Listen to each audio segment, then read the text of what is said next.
selama Ramadan. Lisannya tidak dijaga, puasa-puasa masih juga fitnah, puasa-puasa masih juga ghibah, puasa-puasa masih juga namimah, puasa-puasa masih juga ngomong kotor dan lain sebagainya. Ini mengurangi pahala puasa. Kata Nabi SAW, rubba sha'imin laisa lahul jaza illa al-ju' wal atas. Berapa banyak orang yang berpuasa itu tidak mendapatkan apa-apa kecuali hanya lapar dan dahaga saja. Maka hati-hati para pencuri pahala di sekitar kita, hindari itu semuanya. Makanya kenapa dahulu para ulama banyak tinggal di masjid ketika puasa, supaya menjaga waktunya, menjaga waktu-waktu mereka.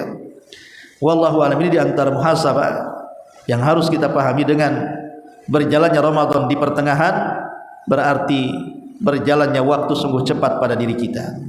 Ingat, Ramadan yang sudah berlalu tidak mungkin kembali. Ramadan yang sudah berlalu tidak mungkin kembali. Ramadan yang akan datang pun belum tentu kita dapati. Yang memungkinkan Ramadan yang sedang kita jalani. Maka Fudail bin Iyad mengatakan, ahsin fi ma baqi yughfar laka fi ma madha wa fi ma baqi. Perbaiki yang ada. Kalau kita mampu memperbaiki yang ada, bisa menghapuskan dosa-dosa kita yang telah lalu dan yang akan datang. Maka yang ada yang sedang kita jalankan hari ini, puasa hari ini, maka perbaikilah puasa kita, karena belum tentu kita mendapatkan puasa tahun depan, dan tidak mungkin mengulang puasa tahun ke belakang. Yang memungkinkan yang kita jalani tahun sekarang. Maka tahun sekarang inilah perbaiki puasa sebaik-baiknya, supaya menjadikan hikmah tujuan puasa tercapai, la'allakum tattaqun, menjadi insan-insan yang bertakwa kepada Allah Subhanahu wa taala.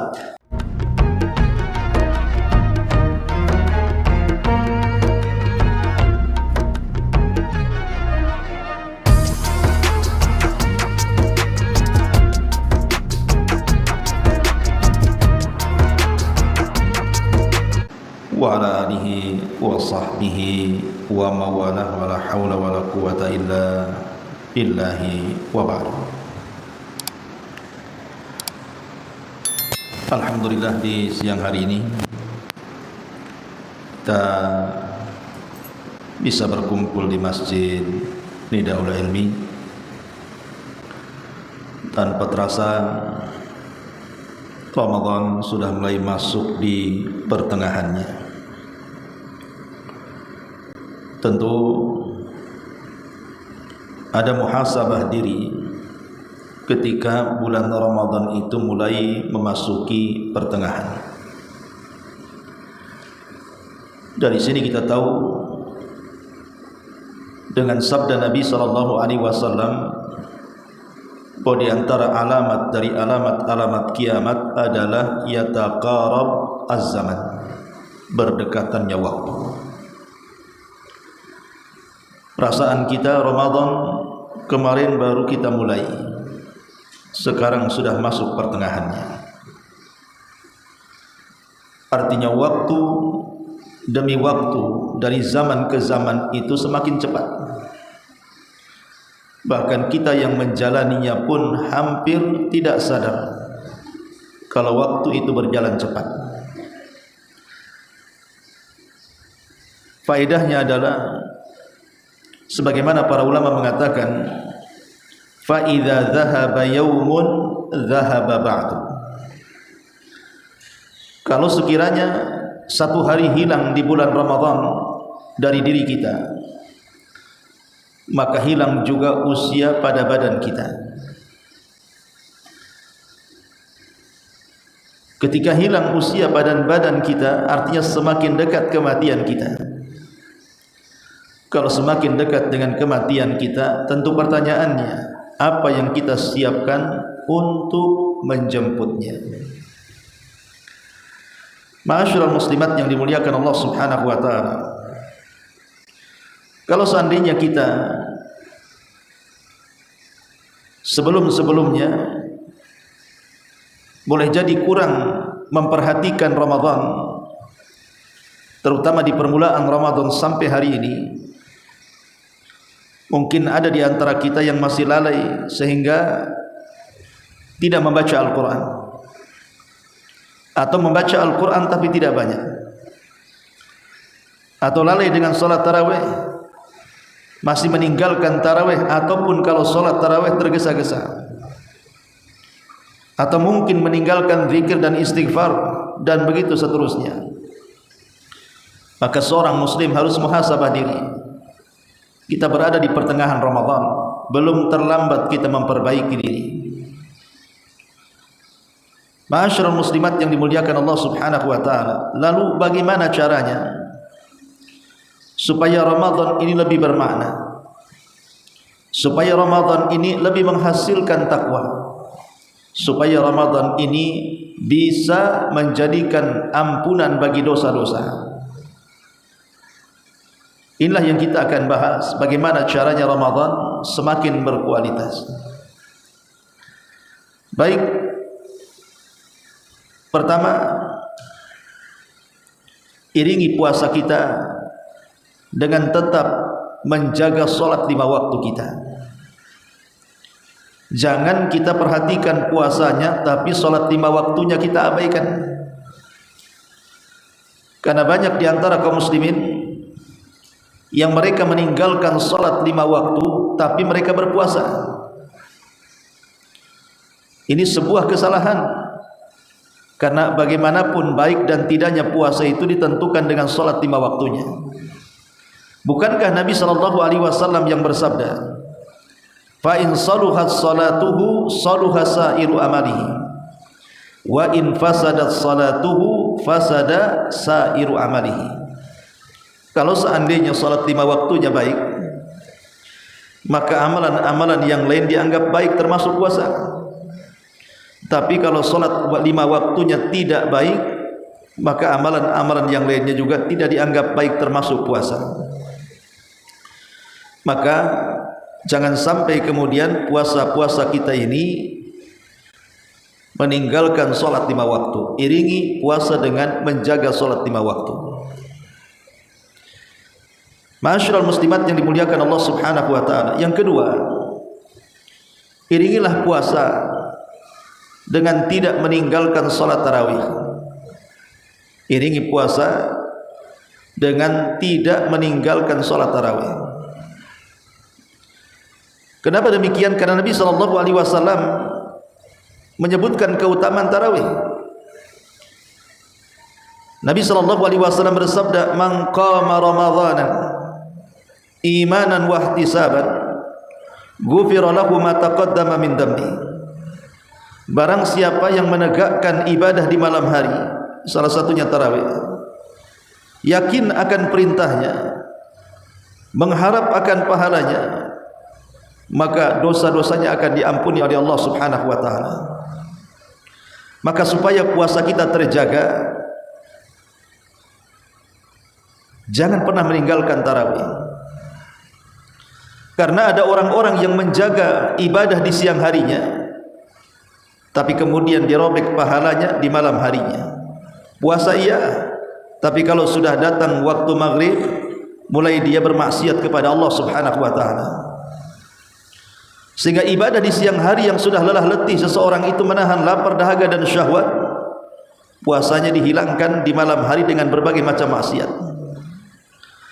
Maka kalau seandainya malam hari di bulan Ramadan kita sibukkan dengan qiyamul lail, maka itulah yang bisa menjaga pahala puasa kita di siang hari, dirawat dengan solat malam di malam hari. Oleh karena itulah maka iringi puasa dengan qiyamul lail. Ini yang kedua. Kemudian yang ketiga, iringi puasa dengan sedekah. Iringi puasa dengan sedekah, artinya sambil berpuasa sambil bersedekah. Karena banyak riwayat-riwayat yang menjelaskan kepada kita tentang keutamaan orang yang berpuasa disertai dengan sedekah. Contoh umpamanya, ketika Nabi SAW menyebutkan tentang ghuraf. Ghuraf itu satu kamar indah yang ada di sorga, terbuat dari kaca, di mana dari kamar yang indah ini mampu memandang pemandangan yang luar biasa di sorga. Sampai-sampai para sahabat menyangka, ya Rasulullah, apakah kamar-kamar indah itu untuk para nabi? Rasul mengatakan tidak, semua orang bisa mendapatkannya. Kemudian sahabat mengatakan, lalu bagaimana cara mendapatkannya? Maka Rasul menyebutkan 4 sifat. Pertama kata Nabi sallallahu alaihi wasallam, liman atabal kalam. Yang kedua, wa adama siyam. Yang ketiga, wa at'ama ta'am. Dan yang terakhir, wa shalla bil laili wan nasu niyam. Pertama, orang yang kalau bicara santun ucapannya. Yang kedua, orang yang banyak melakukan puasa. Yang ketiga, orang yang bersedekah dengan memberi makan orang-orang yang membutuhkan. Dan yang terakhir, solat malam di tengah-tengah tidurnya manusia. Inilah 4 sifat yang akan mendapatkan kamar-kamar indah di sorga. Nah, Nabi SAW menggandengkan antara puasa dan sedekah. Syarat mendapatkan kamar indah di sorga adalah menggabungkan antara puasa dan sedekah. Atau contoh yang lainnya, saat Nabi SAW bertanya kepada para sahabat, siapa yang hari ini berpuasa? Tidak ada yang menjawab kecuali Abu Bakar. Kemudian Rasul mengatakan lagi, siapa di antara kalian yang memberi makan orang-orang yang membutuhkan? Tidak ada yang menjawab kecuali Abu Bakar, saya wahai Rasul. Kemudian Rasul mengatakan, siapa di antara kalian yang hari ini mengunjungi orang sakit? Tidak ada yang menjawab kecuali Abu Bakar. Kemudian Rasul mengatakan, siapa di antara kalian yang hari ini mengikuti jenazah? Tidak ada yang menjawab kecuali Abu Bakar. Kata Rasul, tidaklah terkumpul dalam satu hari 4 amalan ini illa wajabat lahul jannah, kecuali dipastikan dia masuk surga. Lihat, di sini Nabi SAW menjanjikan pahala surga itu ketika mampu menggabungkan 4 perkara. Salah satunya adalah menggabungkan puasa dengan sedekah. Jadi kalau ingin berkualitas puasa kita, sambil puasa sambil sedekah, sambil puasa sambil sedekah, supaya makin berkualitas puasa kita dan makin lagi manfaat bahwa dengan puasa akan diampuni dosa-dosa kita, dengan puasa kita meraih ketakwaan, dengan puasa kita akan terampuni dosa-dosa. Itu lebih cepat pengabulannya ketika kita bisa mengiringkan puasa dengan sedekah. Ini yang ketiga. Yang keempat, iringi puasa dengan zikir dan istighfar.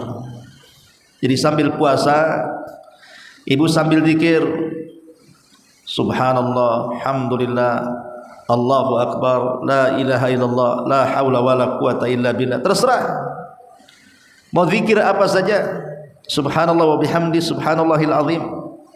Pokoknya selama puasa iringi dengan zikir, ataupun iringi dengan istighfar, astaghfirullahaladzim, astaghfirullahaladzim, astaghfirullahaladzim.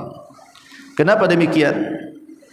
Supaya saat berpuasa betul-betul kita mendapatkan ampunan Allah Subhanahu wa taala. Bukankah Nabi SAW yang bersabda, man shama ramadhanan imanan wa ihtisaban ghufira lahu ma taqaddama min dhanbi. Barang siapa yang berpuasa yakin dengan perintahnya, mengharap akan pahalanya, maka akan diampuni dosa-dosanya. Maka kalau ingin puasa kita betul-betul melahirkan ampunan dosa, iringilah puasa dengan istighfar, iringi puasa dengan zikir, supaya puasa kita tenang dan dosa-dosa kita diampuni. Zikir membawa ketenangan, istighfar membawa ampunan. Ma'asyiral muslimat yang dimuliakan Allah Subhanahu wa taala, ini yang keempat.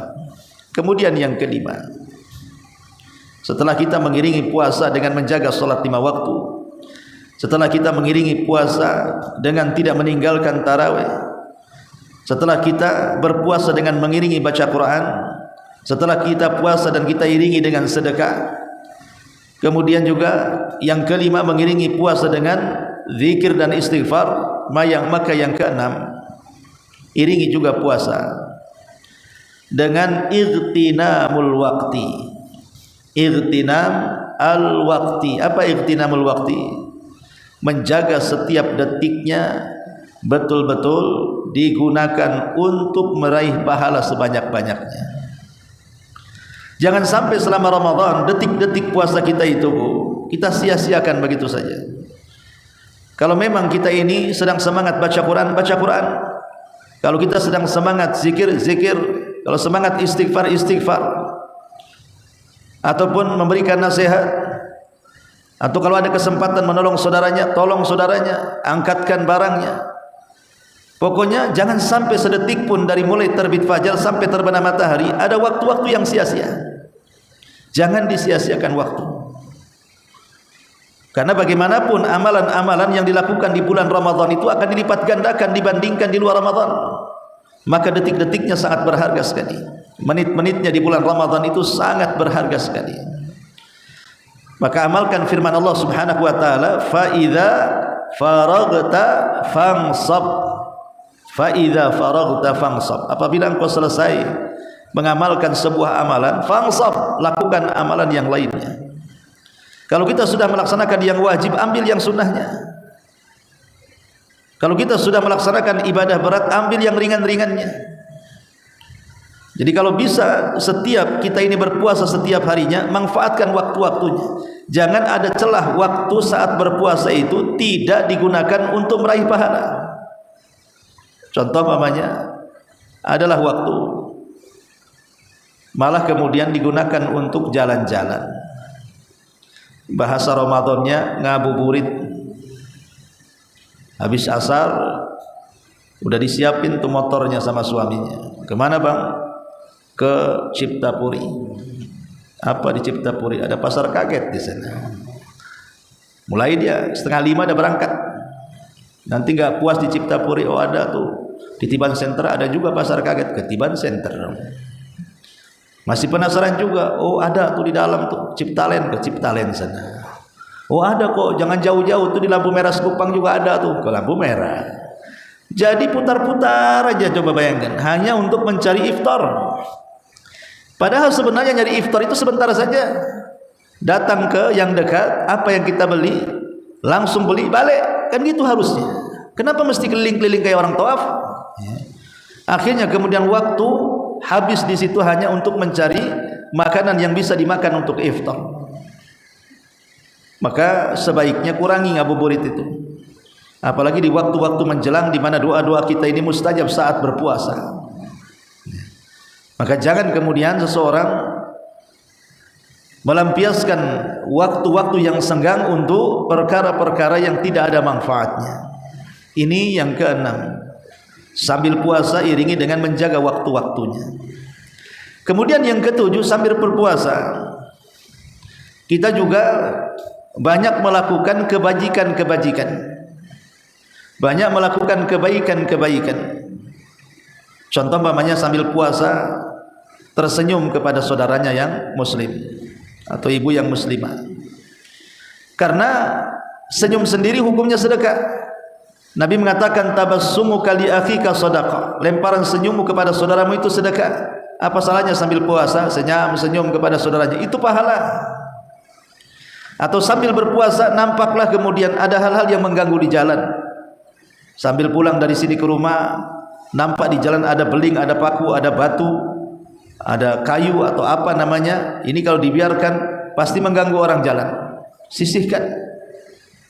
Turun, ambil pakunya, ambil beringnya, sisihkan. Itu kan kebaikan, imatatul adza anit thariq. Karena di zaman Nabi SAW Rasul bercerita tentang orang yang di sorga berpindah-pindah derajat. Ketika ditanya, kok bisa orang itu berpindah-pindah tingkatan di sorga? Ya, kata Rasul, karena saat di dunia dia menebas dahan yang melintang ke jalan, sehingga orang terganggu dalam perjalanan. Setelah dipangkas, amanlah orang dalam berjalan. Maka sebagai balasannya Allah tempatkan di beberapa tempat di sorga. Subhanallah, hanya membuang sesuatu yang bisa membahayakan di jalan. Coba bayangkan Bu, kalau seandainya ada satu jalan yang lewat sehari itu bisa 100 orang, yang lewat dalam sehari itu bisa 200 orang. Kemudian di situ ada paku yang kalau paku itu tidak dihindarkan 200 orang itu bisa kecelakaan. Kemudian kita ambil dan kita sisihkan, maka kita akan mendapatkan 200 orang yang berjalan di tempat itu tanpa mengurangi pahala mereka sedikit pun. Makanya di sini sambil puasa ya sambil kutip-kutiplah di jalannya, membahayakan, ambil ya. Kemudian juga kebaikan-kebaikan, ada tetangga minta tolong, ngangkatkan sesuatu, angkat. Ada tetangga minta tolong antar ke rumah sakit, antar. Apa salahnya? Kalau memang kita ini punya waktu, antar. Karena bagaimanapun Rasul mengatakan, "Man naffasa 'an mu'minin kurbatan Barang siapa yang menghindarkan kesulitan bagi seorang mukmin, maka Allah akan mudahkan dia di dunia dan akhirat. Ma'asyiral muslimat yang dimuliakan Allah Subhanahu wa taala, intinya bahwa iringi puasa dengan banyak melakukan kebaikan dan kebajikan yang bermanfaat untuk orang lain. Yang bermanfaat untuk orang lain, karena pahala amalan yang bersifat mutaaddi itu lebih besar pahalanya dibandingkan yang bersifat manfaatnya untuk diri sendiri. Artinya pahala yang bersifat mutaaddi itu manfaatnya untuk orang lain itu lebih besar dibandingkan amalan yang pahalanya kembali kepada pribadi. Maka perbanyaklah di bulan Ramadan fi'lul khairat, melakukan banyak kebaikan dan kebajikan. Ini yang nomor 7. Yang nomor 8, iringi puasa dengan tetap menjaga keikhlasan. Iringi puasa dengan tetap menjaga keikhlasan. Karena banyak ibu-ibu di bulan Ramadan itu suka menceritakan ibadahnya ke orang lain. Alhamdulillah, ini seminggu ini saya bisa loh, separuh juz sudah saya khatam. Separuh juz pula dibanggakan. Ya. Alhamdulillah, setiap malam saya tarawih di Masjid Nidaul Ilmi, tidak pernah saya enggak hadir. Hadir terus. Ngapain diceritakan? Amalan-amalan itu orang enggak tahu, cukup kita dengan Allah saja.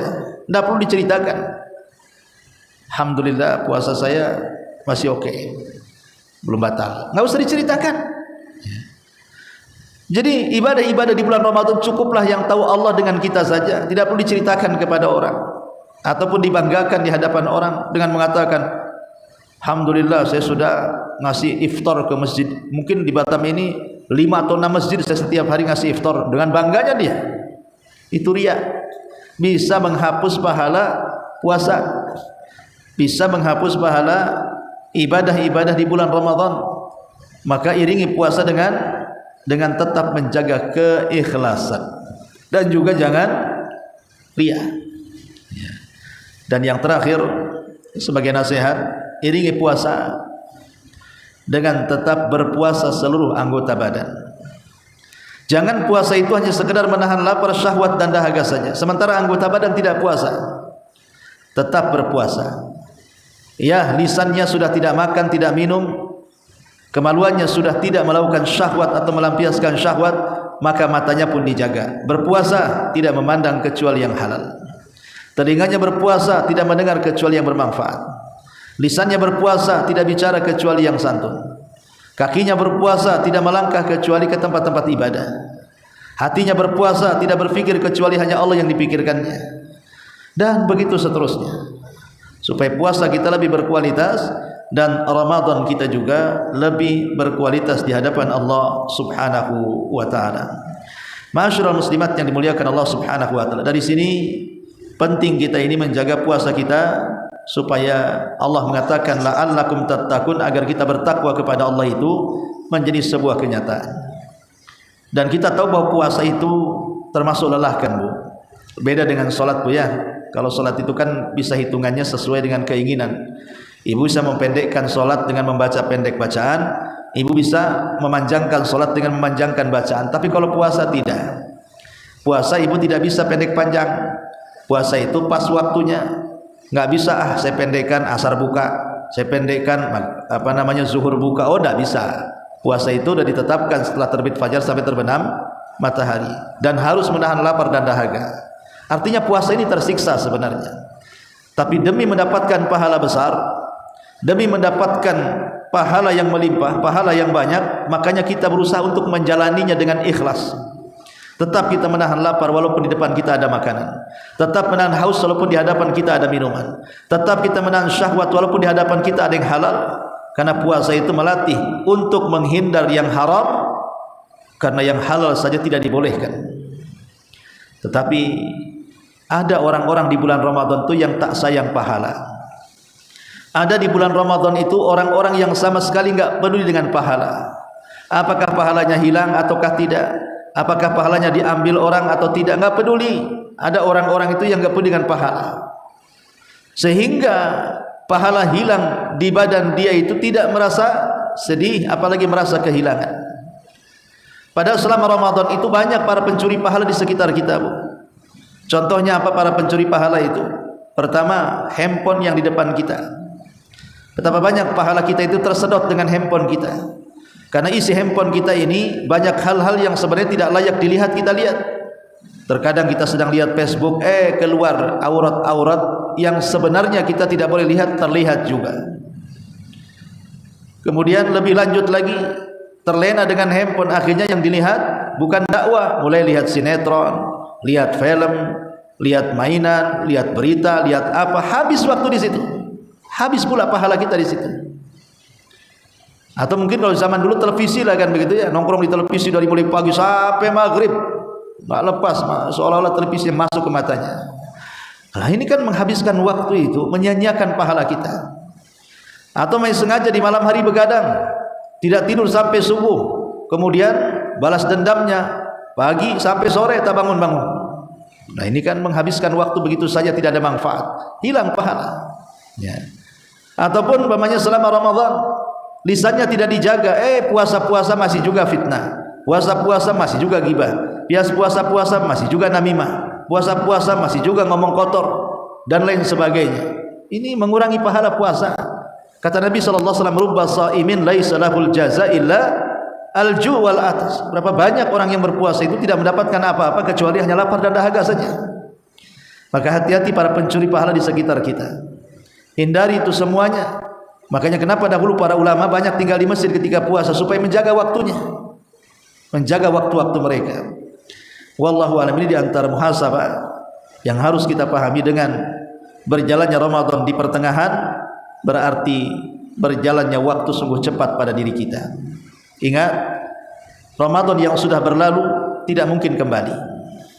Ramadan yang sudah berlalu tidak mungkin kembali. Ramadan yang akan datang pun belum tentu kita dapati. Yang memungkinkan Ramadan yang sedang kita jalani. Maka Fudail bin Iyad mengatakan, ahsin fi ma baki yughfar laka fi ma madha wa fi ma baki. Perbaiki yang ada. Kalau kita mampu memperbaiki yang ada, bisa menghapuskan dosa-dosa kita yang telah lalu dan yang akan datang.